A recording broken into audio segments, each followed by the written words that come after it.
আওয়ামী লীগ সরকার পতনের পর ঢাকার সোহরাওয়ার্দী উদ্যানে জাতীয় সমাবেশের আয়োজন করে জামায়াতে ইসলামী, যেখানে দুর্নীতির বিরুদ্ধে লড়াইয়ের ঘোষণা দেন জামায়াতে ইসলামীর আমির শফিকুর রহমান। এছাড়া সম্প্রতি আলোচিত ইস্যুর মধ্যে একটি হল দেশের ইসলামী দলগুলো বৃহৎ ঐক্য গড়ার চেষ্টা করছে।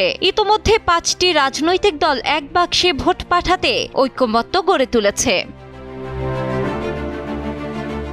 ইসলামী আন্দোলন বাংলাদেশের আমির ও চরমোনাই পীর মুফতি সৈয়দ রেজাউল করিম বলেছেন, ইসলামী দলগুলোর ঐক্য দেখে অনেকের সহ্য হচ্ছে না। এখনই ইসলামী শাসন প্রতিষ্ঠার উপযুক্ত সময়। কিন্তু এই ঐক্য দেখে ফ্যাসিস্ট মানসিকতার লোকজন এবং চাঁদাবাজরা অস্বস্তিতে পড়েছে। তারা ওলামা, মাশায়েখ এবং বিশেষভাবে চরমোনাইয়ের বিরুদ্ধে অবস্থান নিয়েছে। বুধবার ফরিদপুরের গিয়ালচামট এলাকার বীরশ্রেষ্ঠ মুন্সি আব্দুর রৌফ পৌর অডিটোরিয়ামে জাতীয় ওলামা, মাশায়েখ, আইম্মা পরিষদের জেলা শাখার আয়োজনে এক মতবিনিময় সভায় তিনি এসব কথা বলেন। আসন্ন জাতীয় নির্বাচনে ইসলামী পন্থীদের ঐক্য ভাবনা ও উলামায়ে কেরাম তাওহিদি জনতার করণীয় শীর্ষক এ সভায় প্রধান অতিথি ছিলেন চরমোনাই পীর। সভায় তিনি আরো বলেন, আমরা জনগণের কাছ থেকে ইতিবাচক সাড়া পাচ্ছি। এখনই সুযোগ এসেছে ইসলামী শাসন কায়েম করার। আর যারা গণ অভ্যুত্থানের ডাক দিয়েছিলেন তারাই এখন আমাদের সমালোচনায় মুখর। সহ্য হচ্ছে না তাদের।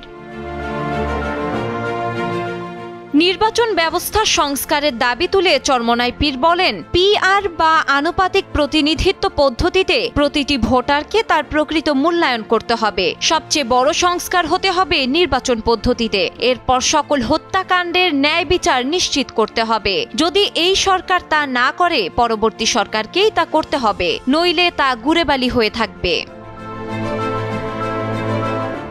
এদিকে ইসলামী দলগুলো বৃহৎ ঐক্য গড়ে তোলার প্রচেষ্টা করছে। বড় জোট করে বিএনপির প্রধান প্রতিদ্বন্দ্বী হওয়া কিংবা একতাবদ্ধ থেকে সমঝোতার মাধ্যমে বিএনপির কাছ থেকে উল্লেখযোগ্য সংখ্যক আসনে ছাড় পাওয়া দুটি লক্ষ্যই রয়েছে দলগুলোর।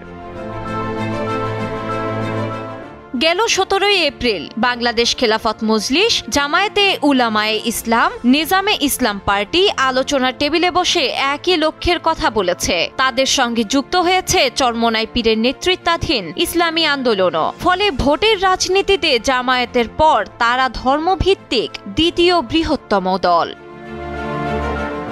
ডেস্ক রিপোর্ট, সময়ের আলো।